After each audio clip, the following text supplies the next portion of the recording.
Hey everyone, it's Dr. NightStare.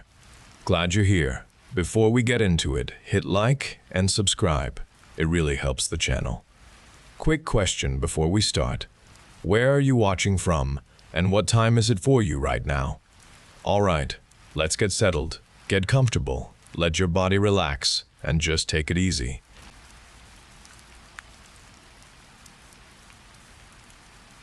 My car died on the long stretch of highway, the engine making one final gurgle before everything ceased.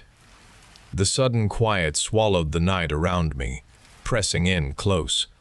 My headlights still worked, casting weak cones of light onto the cracked asphalt directly in front of the bumper. Beyond that small illuminated circle, an immense blackness opened up on all sides.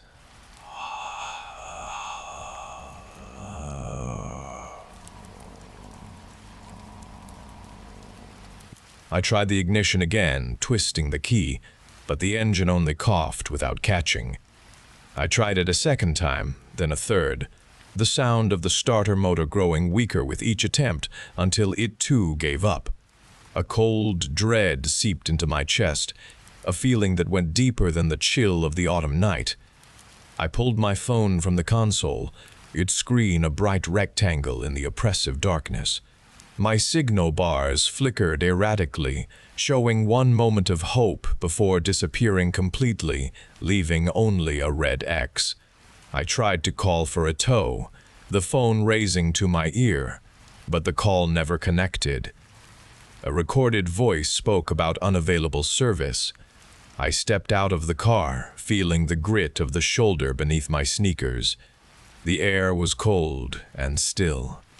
I looked down the road, then up the road, searching for any sign of another car, any distant headlight. But nothing moved on the black ribbon of highway. The stars were brilliant above me, an endless scattering of pinpricks that only emphasized my smallness on the ground. A gust of wind rustled through the dry roadside weeds, making them whisper. I leaned against the car door, pulling my thin jacket tighter around me. Every passing minute stretched longer than the last, and the isolation intensified with each beat of my heart. My eyes strained into the darkness, searching for something that was not there. The highway felt like a tunnel, endlessly long and utterly empty. I swallowed, my throat dry. My breath hitched in my chest. I knew I was alone out here, truly alone. And the sheer emptiness of the night around me began to feel like a presence, watching. I just needed the tow truck to arrive. The beam of headlights cut through the deep darkness from far down the highway. I watched them grow steadily brighter, hoping for the tow truck, hoping for anyone at all. The car slowed, its high beam sweeping across my broken vehicle and then settling on me. A dark pickup truck, mud splattered and sturdy, pulled to a stop a few car lengths ahead. The driver's side window rolled down with a soft whir. A man leaned across the seat, his face mostly shadowed but his voice clear and kind. "Car trouble?" he called out. "Looks like you're stuck." My heart, which had been hammering with dread, gave a lurch of immediate relief. "Yes," I called back, my voice shaky. "It just died. I can't get a signal." He nodded slowly. "Happens out here. I'm Gary." He had a warm, even tone. "There's a rest stop about 5 miles up the road. Usually pretty quiet but well lit. There's a landline there. You could call for help properly." He gestured towards his truck with an open hand. "Hop in. I can give you a lift. It's no trouble at all. I was just heading that way myself." His offer felt too convenient, fitting perfectly into the exact gap of my desperation. I hesitated, my stomach tightening again, but the vast emptiness of the highway pressed in around me. His expression remained steady, a picture of simple concern. I imagined the safety of the rest stop, a place with light and people, a working phone. That thought outweighed the small, unformed worry that had flickered inside me. I climbed into the passenger seat, the truck's interior smelling faintly of pine air freshener and old coffee. He pulled away smoothly, turning the truck around, and the last sight of my car shrinking in the rearview mirror brought another wave of unease. Gary drove at a steady speed, not too fast, not too slow. He made small talk, asking where I was headed, if I was from around here. His questions were casual, normal questions, but I felt myself answering them with a careful reserve. He kept his eyes on the road, occasionally glancing at me, his face illuminated by the dash lights. He talked about his work, about the long drives he often took at night. He seemed to enjoy the solitude of the road, mentioning it several times, and a quiet shiver ran down my arms. He kept his hands firm on the steering wheel, his gaze unwavering on the black asphalt stretching ahead. I focused on the dim glow of the dashboard lights and the occasional glint of his eyes in the periphery of my vision. After what felt like a very long 10 minutes, we saw the distant glow of lights. The rest stop appeared as a cluster of bright lights in the overwhelming darkness. My shoulders relaxed slightly.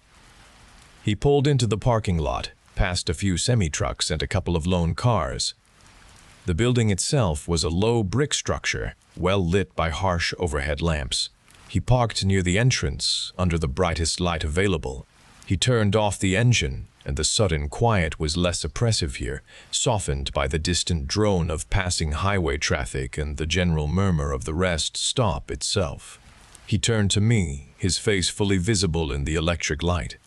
His eyes, though still seemingly kind, held a strange stillness now that the urgency of the rescue was over. "There you go," he said, his voice softer now. "Go on in and make your call. You'll be safe here." He made no move to get out of the truck, his hands resting on the steering wheel again. His gaze settled on me. The light from the building spilled through the windshield, highlighting the slight lines around his mouth, the steady set of his jaw. I reached for the door handle, feeling a sudden, inexplicable rush to get out, to be standing on my own 2 feet again in the bright public space. I fumbled with the door handle, eager to step onto solid ground. "Hold on a minute, Claire," he said, his voice quiet now, no longer projecting kindness, but something different, something thin and stretched. He did not move his body, but his head turned fully toward me, and his eyes held a fixed intensity under the bright rest stop lights. "We are out of the darkness now, but I want to show you something here. Just for a moment." "Show me what?" I asked, my hand still on the door handle, my fingers tracing the cold metal. A prickle started on the back of my neck. "Come on out," he said, pushing open his own door. "But just stay close to the truck. We can stand here, just on the edge of the light."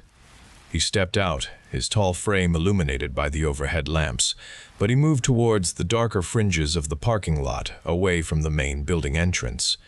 His movement drew my gaze with him. I hesitated for only a second, then pushed my door open and stepped out onto the asphalt. The air was cool, and I hugged my arms to myself. I stood near the open door of his truck, looking towards the brightly lit building.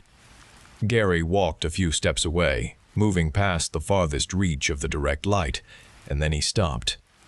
He looked back at me, his face half shadowed by the eaves of the truck, half illuminated by the spill from the rest stop. "Come here," he said, his voice a low command. "Just over here, where the light meets the dark."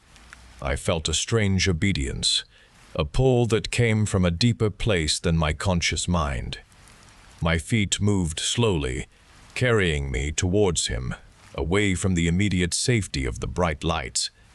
I stopped a few feet from him, standing precisely where the electric light began to fade into the deeper gloom of the undeveloped land bordering the rest stop.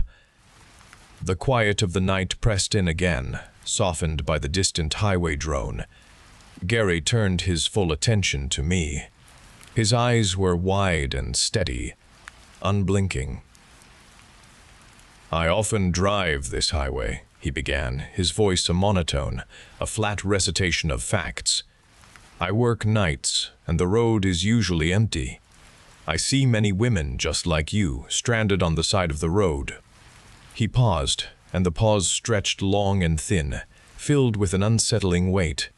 My breath caught in my throat.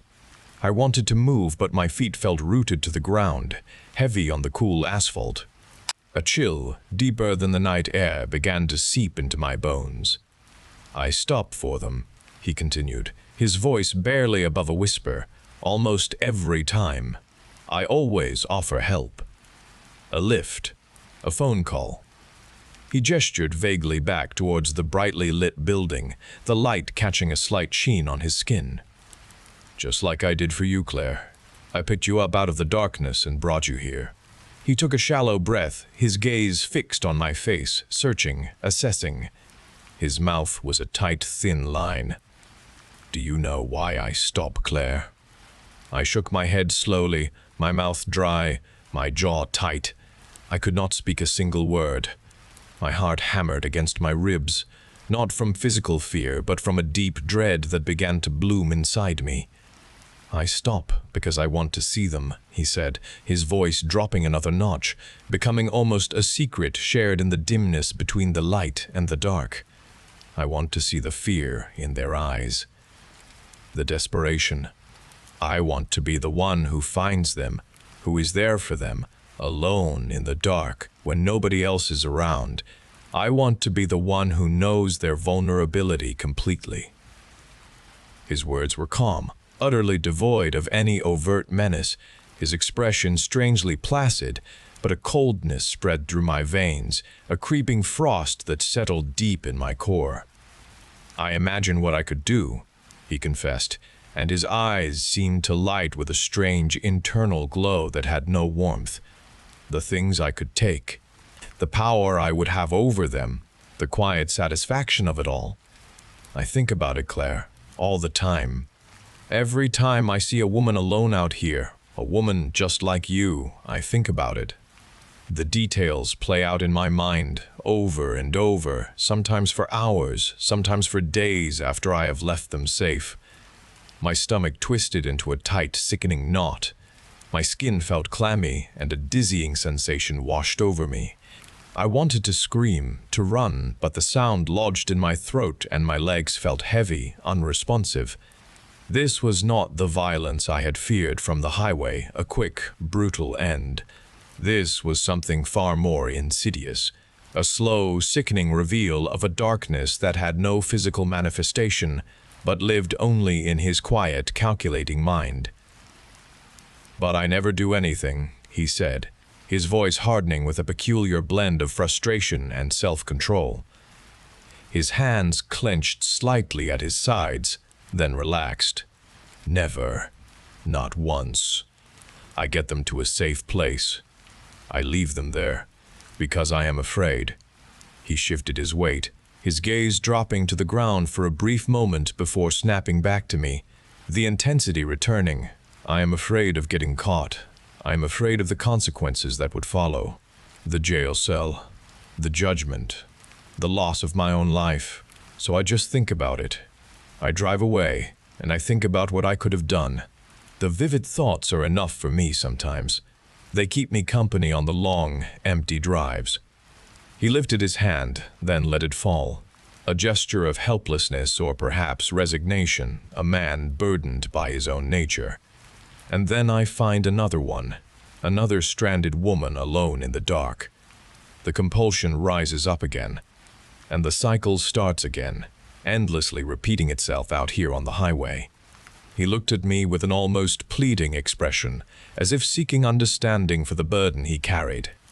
"It is a terrible thing to have these thoughts, Claire, to live with them. But I never hurt anyone. I never will. I am just a man who stops."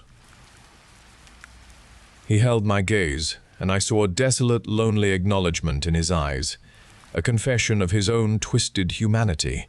He was not asking for forgiveness, only for my silent witness to his private torment.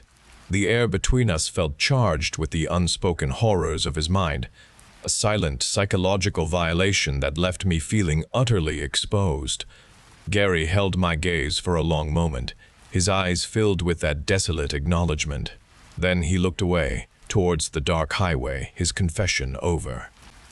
"Go make your call, Claire," he said, his voice flat and final, devoid of the earlier kindness. He made no move to get out, simply sat there, waiting.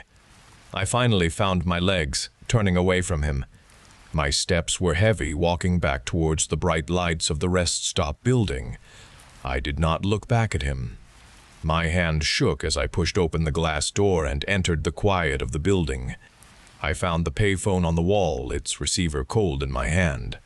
I dialed the roadside assistance number, speaking the necessary details into the mouthpiece, my voice sounding distant and mechanical even to myself. The wait for the tow truck blurred. Every distant car sound, every shadow held Gary's presence.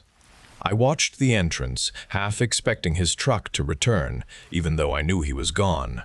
When the yellow tow truck finally pulled into the lot, its flashing lights sweeping the darkness, I felt a deep, shaky wave of relief. The driver was a normal, kind man, asking only about my vehicle. He hooked my car up, securing it with practiced movement. I climbed into the tow truck's passenger seat. The worn fabric felt solid. We drove away from the rest stop, leaving lingering shadows and bright lights behind. My car followed behind us. Gary had done nothing physical to me. Not a scratch, not a touch, no overt threat. But his words had stripped something away, a layer of protection I had not known I possessed. I carried the weight of his thoughts, the intimate details of his dark imaginings, the chilling compulsion he nursed. The nothing happened felt like a lie. How could I explain this to anyone? What evidence could I offer? He was just a man who stopped, a man who gave a lift. He remained free, unburdened by his own internal monologue, while I was left with the cold, indelible imprint of his predatory mind. He was still out there driving the dark highways, stopping for other women, an enduring, unprovable threat in the vast, indifferent night. The world, once uncertain, now felt truly dangerous in a way I had never known.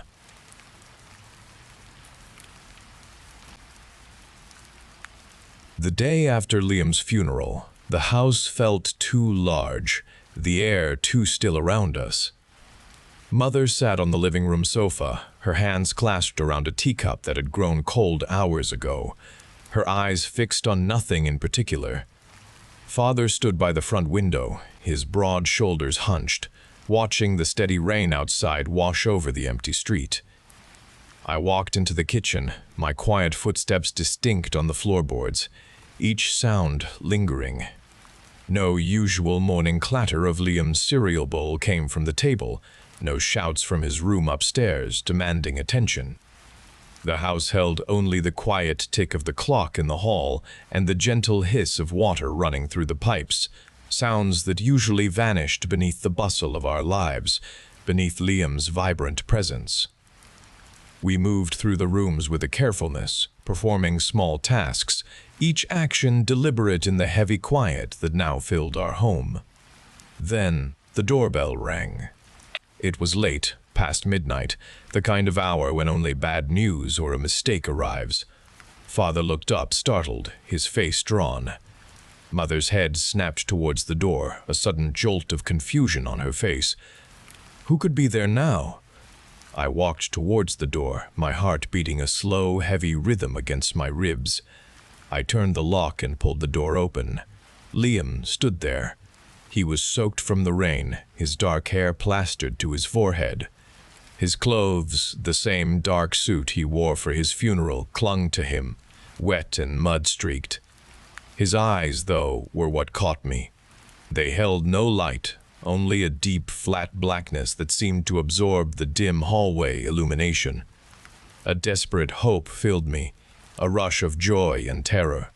My voice seized in my throat. Liam? I breathed the name, barely a sound. He stepped inside, his movements stiff, almost unnatural. He looked at each of us, his gaze lingering on Mother, then Father, then me.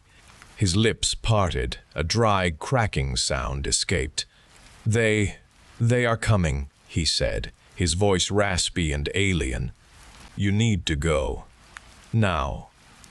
My parents stared, their faces draining of color. Father took a step back, his hand rising as if to ward off a blow. Mother made a small, choked sound, her eyes wide with a mixture of terror and utter disbelief. Liam was here, he was alive, yet he spoke of things that could not be true. The impossibility of his presence warred with the chilling reality of his words, a desperate, rising dread. Liam's warning hung in the air, a cold, unnatural breath.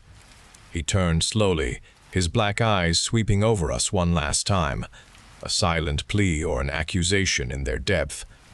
Then he walked back out into the rain, leaving the door slightly ajar.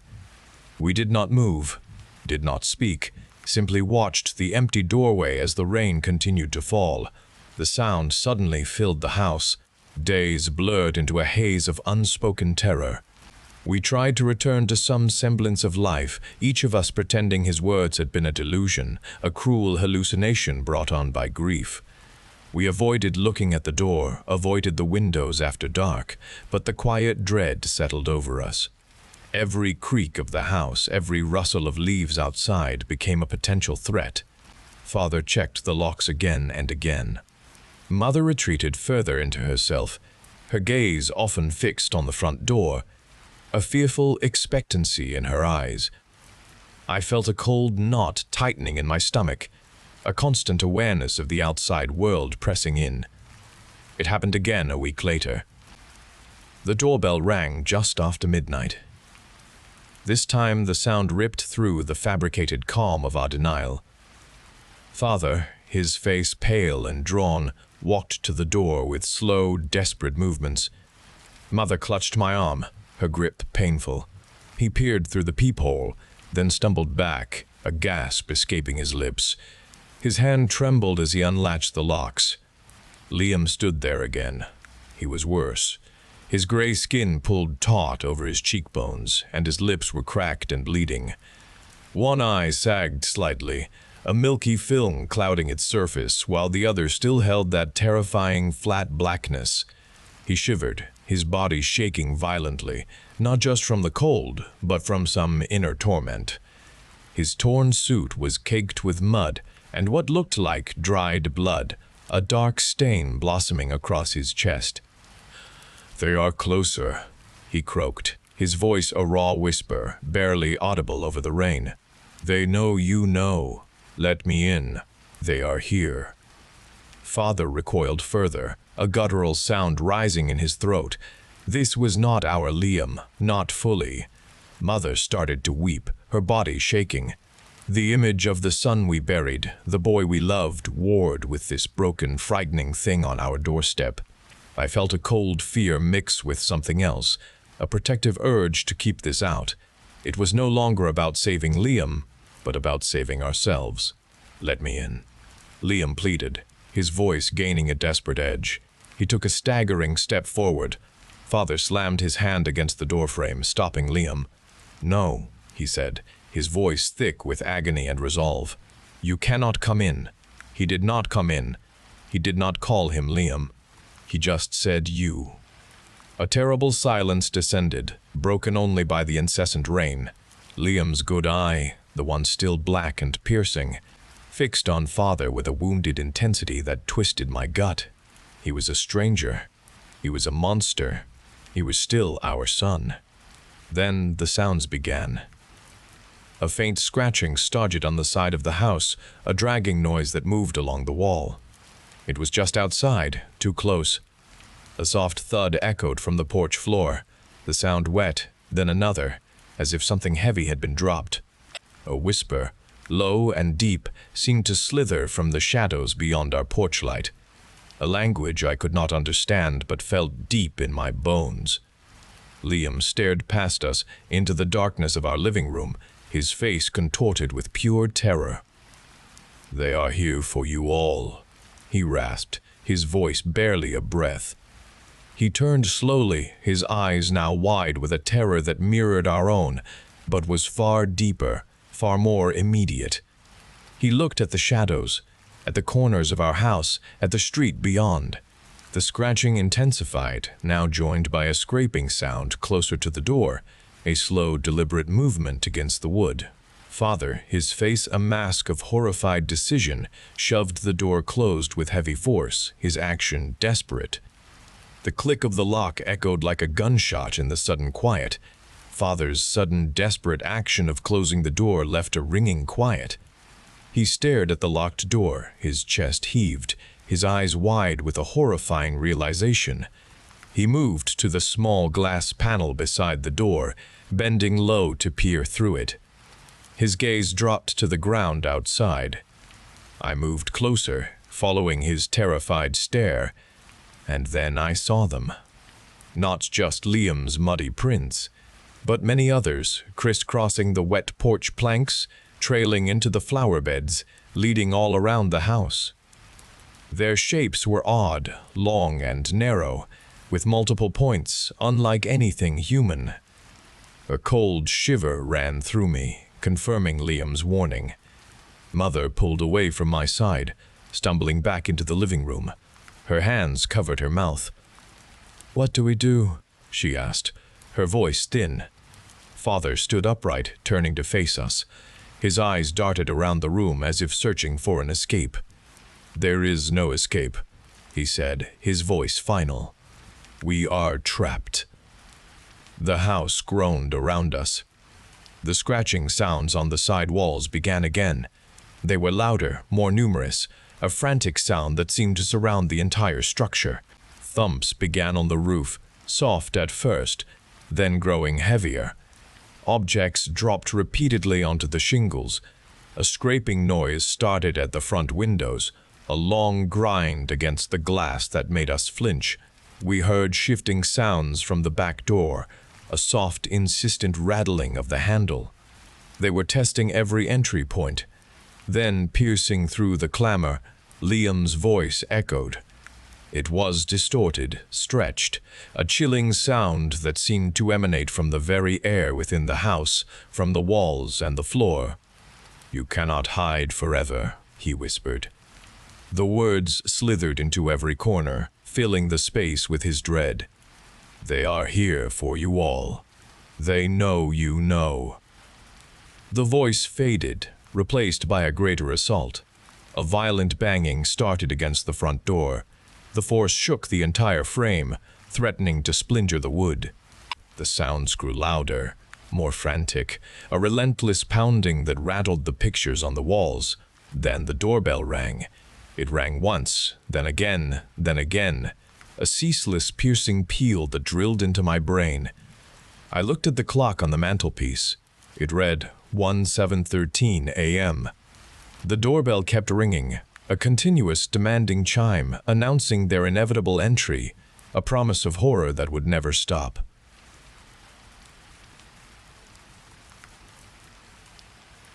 Daniel always sought me out. For years, his presence loomed over my life, a constant threat waiting to emerge.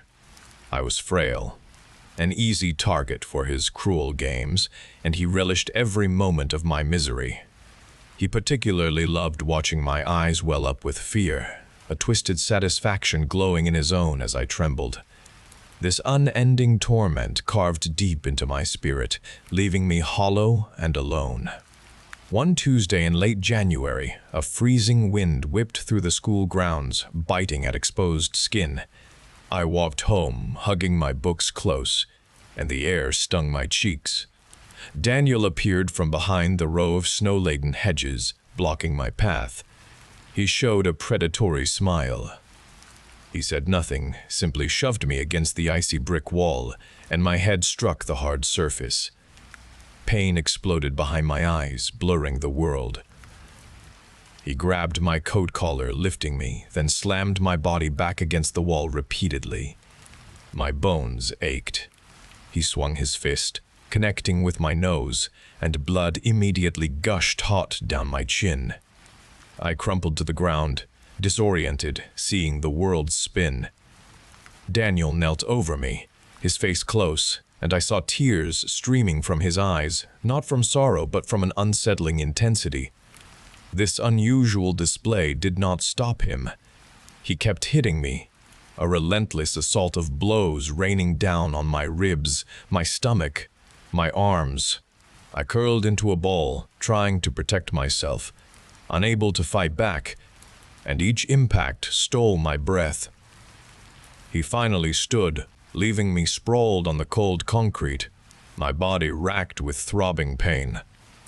I lay there, helpless and broken, feeling the icy ground against my cheek, and a single thought formed clearly in my battered mind. I wanted Daniel to die. Daniel did not appear at school the next day. He did not come the day after that either, or the rest of the week. A fragile peace began to settle over me, though the memory of his brutal attack still throbbed beneath my skin. My body slowly healed, but a deep uneasiness remained. Christmas break arrived, and I retreated into myself, unable to shake the lingering fear. I spent the first quiet days watching the snow fall, feeling distant from everything. My mother noticed my quiet demeanor one afternoon. She sat beside me on the couch, her hand resting lightly on my arm, her presence warm. She spoke gently about bullies, explaining how their cruelty often comes from their own unhappiness, and sometimes they simply disappear. She promised the upcoming Christmas would bring true happiness, a special time for forgetting bad things and embracing joy. Her comforting words, delivered with a steady voice, slowly began to mend my spirits. I started to look forward to the festive lights and the sweet scent of baking cookies. Our house filled with the sound of cheerful carols. The rich smell of pine needles from our tree now brought a sense of calm. I helped my mother decorate, carefully hanging each sparkling ornament. The simple act brought back a forgotten joy. The warmth of the season began to wash over me, pushing Daniel's hateful face further from my thoughts. I started to believe in the promise of a peaceful Christmas, a hopeful new beginning. Christmas morning burst with light. The air smelled of pine and cinnamon. I woke feeling immense joy. My parents sat by the glowing tree in the living room. We drank hot chocolate, and I eagerly tore into the presents. Each gift brought a smile, a toy robot, a new book, a soft sweater. My mother watched me with warmth. My father chuckled at my excitement. The entire world felt right. After the last identified gift was opened, my mother pointed to a remaining package tucked behind the tree. It was wrapped in plain brown paper, completely unadorned. A small tag was tied to the string, simply printed with the name Nick. My mother picked it up. She looked at my father with a questioning gaze. My father shook his head. They did not recognize the parcel. They knew nothing about it. They said they had not placed it there. My mother handed the brown package to me. The paper felt thick against my fingers. I pulled at the string, untying the knot. The paper tore easily. Inside, a wooden box rested there. It was dark, smoothly finished. I lifted the lid slowly, my fingers trembling with curiosity. A terrible smell erupted into the air. It was metallic and rotten. My mother screamed, a sharp sound piercing the festive quiet. My father cried out, a choked gasp. My own eyes stared down into the box. Daniel Carson's head looked up at me. His eyes were wide. His mouth was open. Blood matted his hair. His skin was pale. My parents reeled back in horror. They gripped each other tightly, their faces white. My mother covered her mouth with a shaking hand. My father stumbled back against the couch. They stared at the box, then at me. But a warmth spread through my chest. A smile stretched across my face. It was knowing. I could not stop it. A gurgling laugh bubbled from my throat. It escaped me, uncontrollable.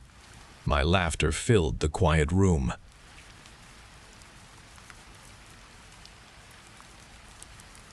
My stomach growled, a hollow sound against the eviction notice taped to my apartment door. The landlord's bold red handwriting glared at me, demanding last month's rent plus a late fee. My savings account showed a single digit. I pushed past the flyer, careful not to tear the notice, and entered my cramped studio apartment. Empty ramen packets overflowed the small trash can. Unopened textbooks lay scattered across the floor. My phone buzzed with another ignored call from my mother, surely asking about tuition money I did not have. A few weeks ago, a military recruiter had approached me outside the campus library. His pressed uniform and bright smiles stood out against the tired students. He talked about steady pay and a future free of debt. I had just shaken my head and walked away, focusing on my next exam. He appeared again by the cafeteria, then near the student union building. His presence became a persistent interruption in my daily struggle. I always found a way to avoid his gaze, dismissing his words. Yesterday, a plain white envelope arrived in my mailbox. It had no return address. The paper felt thick and expensive. I tore it open, expecting junk mail or another bill. Inside was a single sheet of paper with stark black print. It offered an immediate opportunity to participate in a medical study. The compensation amount was staggering, more money than I could possibly earn in years of part-time work. It promised a fast solution to all my problems, a way to pay the rent and tuition. My hands shook as I reread the details. A desperate hope grew inside my chest. This was it. I followed the printed directions to a long stretch of highway that became increasingly desolate. The pavement turned rough and cracked, leading deep into a landscape of scrub brush and stunted trees. My old sedan protested with every bump, the engine whining as I finally spotted the facility. It rose from the flat land like a block of dark, unyielding concrete, several stories high with no visible windows. A tall chain-link fence topped with razor wire encircled the entire perimeter. The only entrance was a heavy steel gate with a small guard shack. My hopeful anticipation began to curdle into a cold knot in my stomach. This place did not look like a medical clinic. A uniformed guard waved me through the gate without speaking. I parked in the empty lot and walked toward the building's main entrance. The air felt heavy and still. A single door of brushed metal slid open before I reached it. Inside, the same recruiter stood waiting. His smile seemed too wide, his eyes too bright for the dim, sterile hallway. He extended a hand that gripped mine with surprising force. "Donovan, so glad you made it," he said, pulling me forward. His voice carried an artificial warmth that did not match the cold building. He did not offer any explanation or pleasantries beyond that greeting. He simply turned and led me down another hallway, his stride purposeful and fast. My questions died on my tongue as he ignored my attempts to speak, his focus fixed ahead. We passed several identical metal doors before he stopped at one and motioned me inside. The room was small, stark, and too bright. White walls and a white floor gleamed under overhead lights. The only furniture was a single chair positioned in the center. It was not a comfortable medical recliner. It was an intimidating metal frame with thick leather straps hanging from the armrests and leg rests. A head restraint jutted from the top. My heart pounded against my ribs. "Just get comfortable," the recruiter said, his smile still fixed on his face. He pushed me toward the chair. I resisted for a moment, my mind racing, but his grip on my arm was unyielding. He maneuvered me into the seat. Before I could voice my panic, he moved with practiced efficiency, tightening the straps around my wrists, ankles, and chest. The leather dug into my skin, holding me fast. I strained against the restraints, fear now a burning acid in my throat. "What is this?" I managed to choke out. The recruiter leaned close, his smile finally fading, replaced by a vacant look. His eyes held no warmth, no recognition. "The opportunity," he stated, his voice flat and empty. He turned away and picked up a large syringe from a nearby counter. The needle glinted under the harsh lights. A clear, viscous liquid filled the chamber. It was then I understood. I was not a volunteer in a medical trial. I was the trial. My screams were swallowed by the silence of the room. The needle plunged into my arm. A cold liquid pushed into my veins. It became a burning sensation that spread quickly through my chest. Then a strange euphoria bloomed inside me. It was not a gentle warmth, but a surge of raw power. My muscles tensed, buzzing with an energy I had never known. The chair's straps became flimsy. My body pulsed with a raw power. A furious heat erupted in my mind, erasing all thought except an uncontrollable rage. My vision narrowed to a crimson haze. The leather bands snapped under the sudden expansion of my limbs. I tore the thick straps from my wrists and ankles, the metal frame groaning as I twisted free. I rose from the shattered chair, my body vibrating with an immense, terrifying strength. The door burst open. 2 figures in dark uniforms rushed in. They carried heavy stun batons. I did not hesitate. My hand shot out, grabbing the first man's head. I twisted, and his neck broke with a wet crack. I threw his limp body against the wall. The second guard stared at me, his eyes wide with disbelief and terror.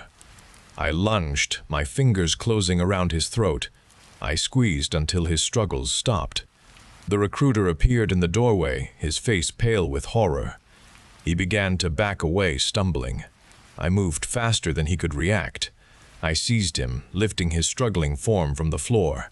His bones crunched in my grip. I bit into his neck, tearing away flesh. Hot blood gushed into my mouth. I consumed his soft organs, the taste filling me with a savage satisfaction. I then tore into the bodies of the guards, ripping away muscle and sinew, consuming everything I could. A gnawing hunger took hold, deeper than any I had known. My old life, the eviction notice, the tuition, my mother's calls. All those concerns dissolved into nothing. They were meaningless, replaced by a singular, overwhelming instinct. My mind cleared of everything except the burning need for more. I needed food. The primal command resonated through my rewired being, overriding every past thought, every human memory. The world outside this room held only one promise: more food to satisfy the insatiable hunger now driving me.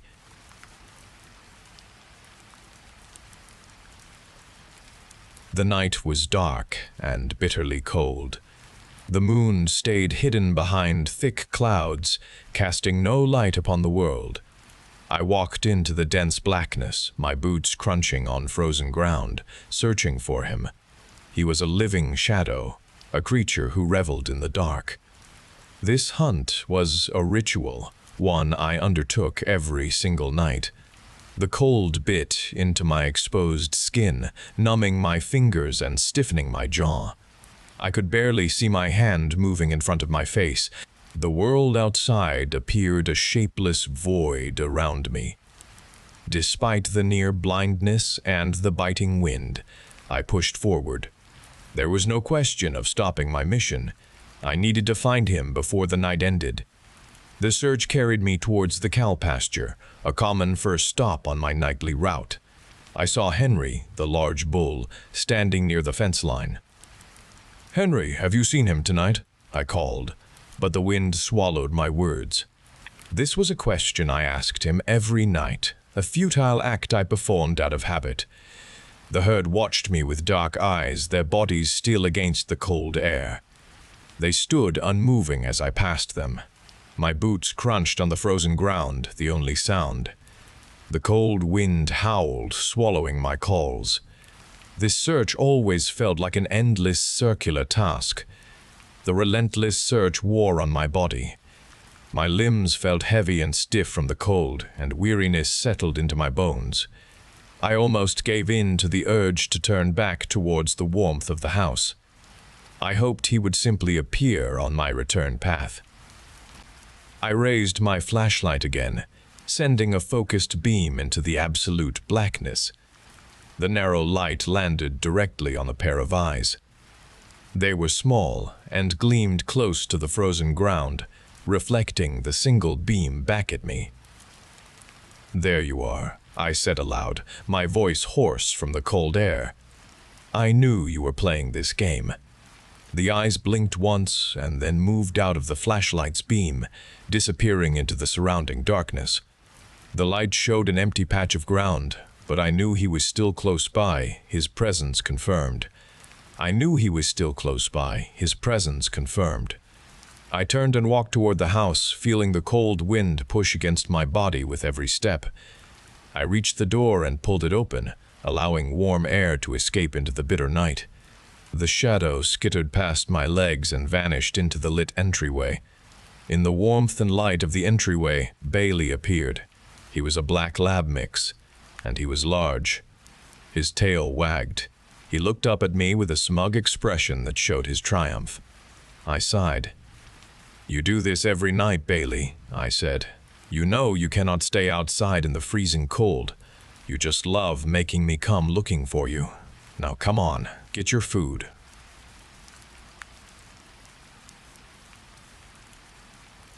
I knocked twice on the painted green door, and it opened slowly, revealing Miss Harridan. Her smile was thin, and her eyes were a watery blue. She wore a starched apron over a floral dress. She invited me inside with a wave of her hand, so I stepped into a warm, quiet room where a grandfather clock ticked in the corner. The room smelled of old potpourri and baked sugar.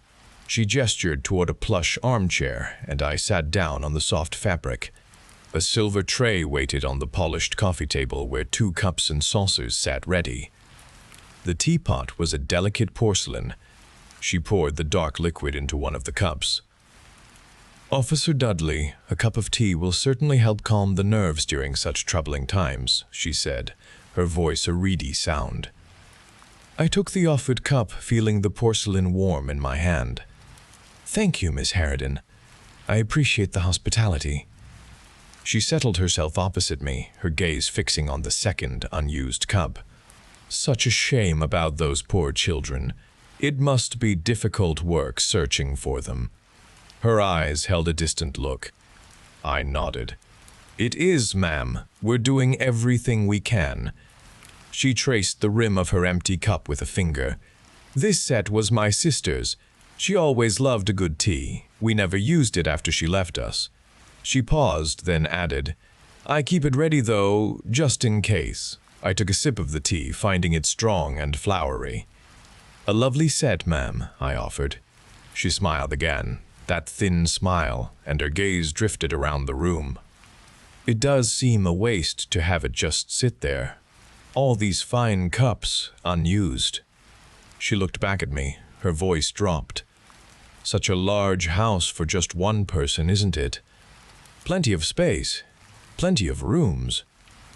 I took another sip of the strong, flowery tea.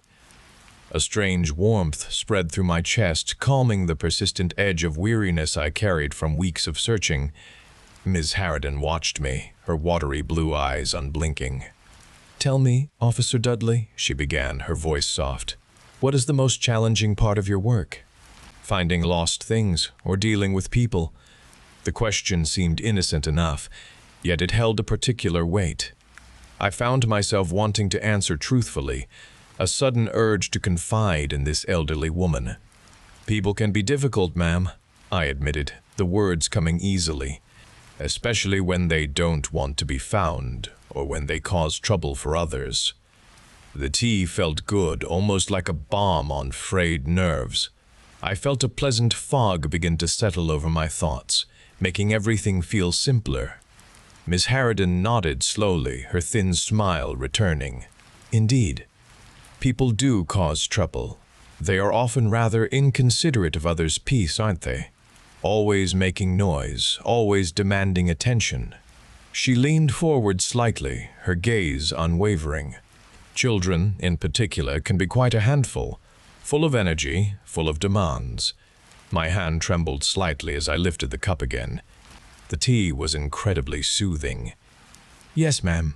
I said, my voice feeling strangely distant. A sense of agreement washed over me, a deep understanding of her words. The room, which had seemed merely quiet before, now felt profoundly peaceful, a refuge from the chaotic world outside. Ms. Harridan's voice took on a lower, almost hypnotic cadence. It must be frustrating for you, an officer of the law, to constantly deal with such disruptions, to have to enforce rules for those who simply refuse to listen. I could only nod, the tea's effect now a dominant force. My mind felt pliable, open to her suggestions. The frustration she spoke of felt real, intensified by the peculiar clarity the tea offered. Her questions were no longer innocent. They were leading, probing, and I was utterly willing to follow wherever she led. I saw the quiet intensity in her eyes. The politeness of her initial greeting had dissolved into something else, a focused intent that was both unsettling and utterly compelling. The world outside felt less important now, blurred by the gentle haze that had taken root in my mind. Ms. Harridan leaned back, a genuine smile spreading across her face, replacing the thin line I had grown accustomed to. Her eyes, no longer watery, held a keen, intelligent glint. "You see, Officer Dudley, this tea is quite special. It helps people see things clearly from my perspective. It makes them helpful." She chuckled softly, a dry, rustling sound like autumn leaves. The gentle haze in my mind deepened, but it no longer felt like a blur. Instead, everything Miss Harridan said seemed profoundly logical, utterly right. My own thoughts felt clumsy and irrelevant compared to her calm certainty. My uniform felt strangely tight, a constricting skin I suddenly wanted to shed. "Yes, ma'am," I managed, the words feeling right and natural. She lowered her voice, though the room was still, the grandfather clock ticking its slow, deliberate rhythm. "Those children, the ones you are searching for, they are rather loud, aren't they? And so very demanding. Always drawing attention." She paused, her gaze steady on me. "They are downstairs, in my basement, and they are becoming quite an annoyance." A wave of understanding washed over me, a perfect clarity the tea had gifted. Annoyances. Yes, that was precisely what they were. The concept of missing children had been replaced by the more accurate description of annoying children. My role as a police officer, once about protecting and serving, now seemed much simpler: to deal with annoyances. Ms. Harridan watched me, her smile widening into something almost gleeful. "You understand, don't you? You see the trouble they cause." I nodded slowly, feeling a deep sense of purpose solidify within me. The frustration I had felt for weeks, searching, questioning, it all vanished. Here was the solution, presented with such elegant simplicity. "I understand, ma'am," I said, my voice firm. She reached across the table, her hand, surprisingly strong, closing over my arm. Her grip felt like an affirmation. "Good. Because I need your help, Officer Dudley.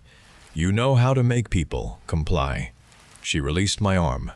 My gaze drifted to my side, to the weight of my holstered weapon. The cold steel felt comforting, a tool for maintaining peace, for ensuring compliance. I patted the weapon, a silent agreement. The world outside, with its rules and its chaos, was gone. Here, in this quiet room, under the influence of Ms. Harridan's special tea, a new reality had begun. I was her accomplice now.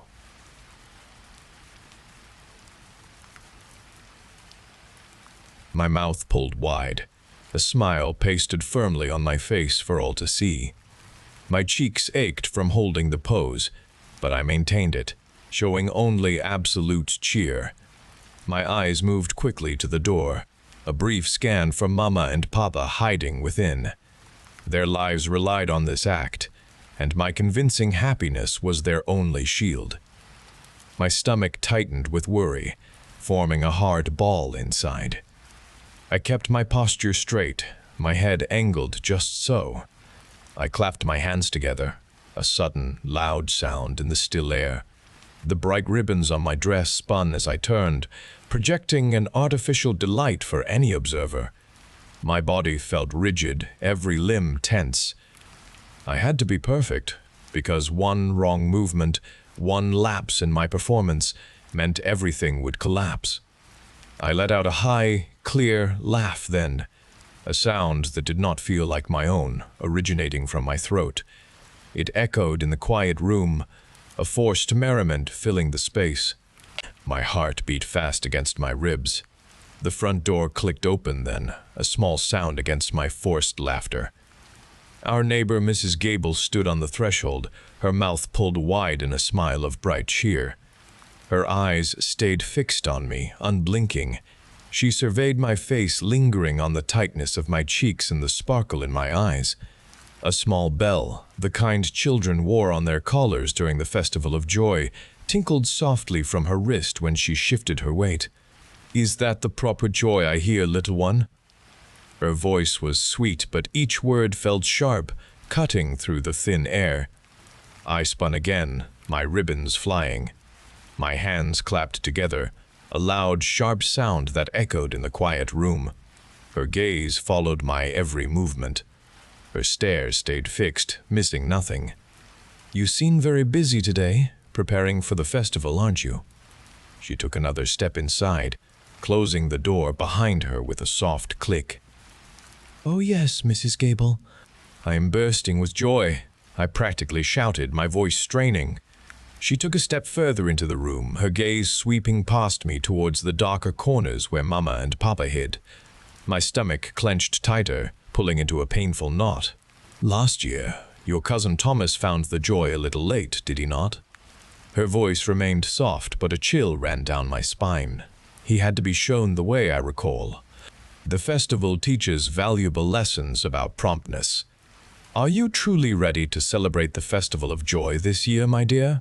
She stepped closer, her smile unwavering, revealing a perfect row of white teeth.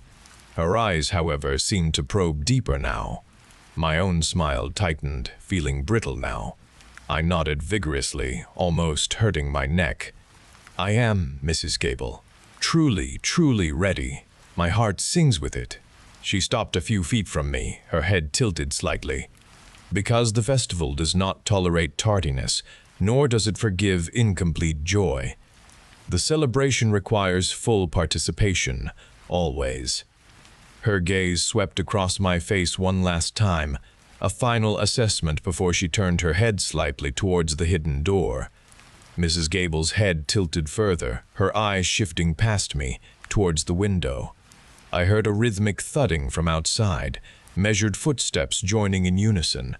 It grew louder, pressing against our walls, carrying no cheer. Cold dread filled me as hollow chanting began, a meaningless phrase repeating, rising and falling in a wave of forced merriment.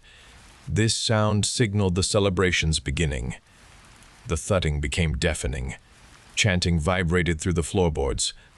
Dozens, then hundreds, moved past, empty voices filling the street. My breath hitched. Mama and Papa were still hidden. I had to act. The celebrant sound was almost on us, their steps slowing outside. I imagined a wall of smiling faces watching, their empty joy demanding compliance. Mrs. Gable's eyes came back to me, sharp now. Her perfect teeth showed, her eyes holding no warmth. The sound outside intensified, a crescendo of mechanical steps and forced celebration. I had to prove everything. My hands flew up, reaching for my head. I ripped bright ribbons from my hair, letting them flutter to the floor. I stomped my foot against the wood. My face stretched wider, a false delight. I let out a piercing shriek of laughter, louder and higher, a sound of desperate joy, tears pricking at my eyes. My dress spun as I shouted, "Joy! Joy! The festival has come!" My voice cracked, strained, forcing desperate energy into my performance. The approaching celebrant sound peaked outside, loud and demanding. My dance was for them, for Mama and Papa, for our lives. Mrs. Gable watched me, her smile finally softening into something almost approving. The sound of the celebrants slowly faded down the street, their hollow chanting diminishing into the distance. She nodded once, a brief, sharp movement, and then turned to the door. "Good joy, little one," she said, her voice entirely devoid of its earlier edge. "See you soon." She stepped out, closing the door softly behind her. I stood there trembling, the false laughter still catching in my throat. My body slumped, my ribbons scattered on the floor. I looked towards the hidden door, waiting for Mama and Papa to emerge, but they did not. The room became quiet. I walked slowly to the small, cracked calendar hanging by the fireplace. My fingers traced the date marked Festival of Joy. My eyes drifted to the next week and the week after that. Every single Thursday was circled, each one marked with the same cheerful looping script. The date today was Thursday.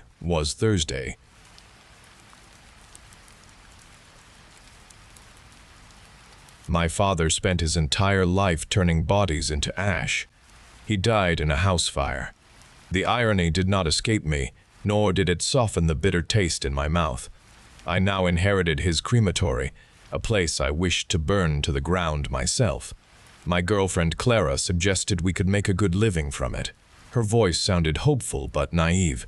I told her no with a firmness that left no room for discussion. The business meant only misery. It embodied a lifetime of neglect. I wanted nothing more than to be rid of it forever. We arrived at the crematory, a squat building of stained concrete. I parked the car by the loading dock. Clara gave the structure a cautious look. I told her to wait inside the small office attached to the main building. I needed to inspect the furnaces at once. She nodded and walked towards the office door. I turned instead to the wide steel door leading into the chamber. It felt heavy and cold as I pushed it open. The air inside was still and tasted of burnt things, a smell that clung to my father's clothes. 3 enormous ovens filled the space, silent and dark. Their sheer size brought back the familiar ache of neglect from my childhood. I remembered standing here, a small boy, watching my father disappear behind these roaring furnaces, consumed by the heat, his face glowing, his back always turned to me. He spent his life with these ovens, not with me. This place was his entire world, and I was never part of it. I needed to confirm the ovens still worked, ensuring a quick sale could happen. I wanted to be done with this place, to erase the last trace of his legacy and all the emptiness it represented.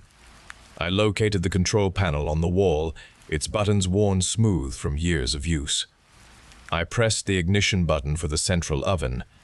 A sudden roar filled the chamber as gas ignited, and orange flames erupted within the furnace. The heat swelled, pushing against me. From the heart of the fire, a voice spoke. It carried the quality of my father's speech, a recognition that jolted me, yet it held no warmth, resounding instead with ancient power. "I am the fire who must be fed," the voice declared, its words shaking the very air. "Your father knew my hunger. He appeased me with flesh and blood to protect himself, to keep his wretched life." A cold dread gripped my stomach. My father had not been consumed by accident. He had been taken. The voice continued, its tone hardening.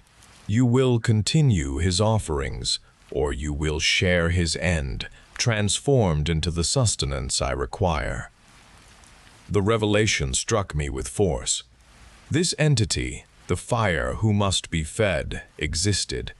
It was the monster that had claimed my father, consuming him in his own home.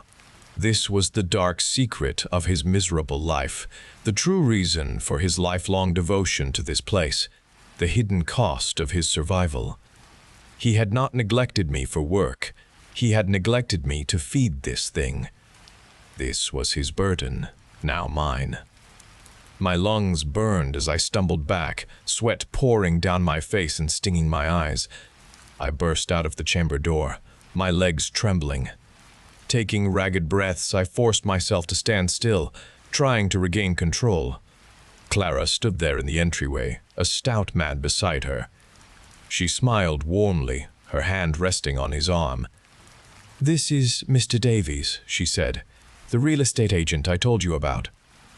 I wiped my face with a sleeve, the metallic tang of fear thick in my mouth. I managed a stiff nod, forcing my lips into a tight smile. The entity's chilling voice echoed, demanding its due. I looked at Mr. Davies, a terrible thought forming in my mind. "Welcome," I said, my voice firm. "I was just inspecting the ovens. I can show you how they work. You need to see them in action, don't you?"